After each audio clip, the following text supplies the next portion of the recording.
cyo gituma Yezu muzobona aza akagira ati ntugirika kubwira ati ahubwo giriki.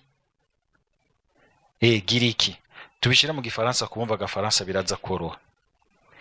Burya itegeko la loi hari igihe rigira riti ne fais pas du mal, mugabo itegeko rya mutima nawe agira ati ne fais pas mal à quelqu'un. Ne fais pas du mal, umenga aho jambo rigize riti, ibwirizwa rigize riti ntugire uko, ntugire nabi, umenga uriko unigana no gutinya kurenga ikintu canditse. Ariko rigize riti mutima akagira ati ne fais pas mal, nukuvuga ntihagire umuntu ugirira nabi. Sinzi ko mwumva ko muri ya ne fais pas du mal hagiyemwo umuntu, hagiyemwo visage y'umuntu, hagiyemwo ubuzima bw'umuntu.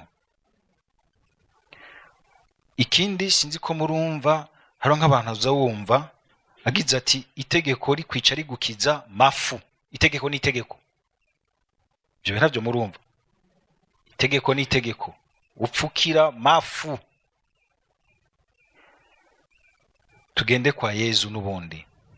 Yezu ni hamwe mubona arazi ko hari itegeko ryo kubaha isabato, mugabo kuko we ari kurikira mu rukundo afise mu mutima wiwe no mu rukundo afitiye se wiwe, afitiye abantu, ntashoka ubwa mbere yitwararika kuzuza icyanditse.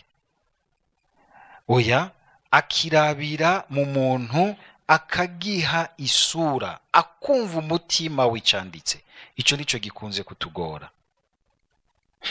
Icyo nico gikunze kutugora, ugasanga tugarukira ku canditse, ntiturabe umuntu ari imbere yacu, ntiturabe abantu bari imbere yacu, ntiturabe inyungu ya benshi iri imbere yacu, ntiturabe icyo dutegerezwa gukiza mu rukundo.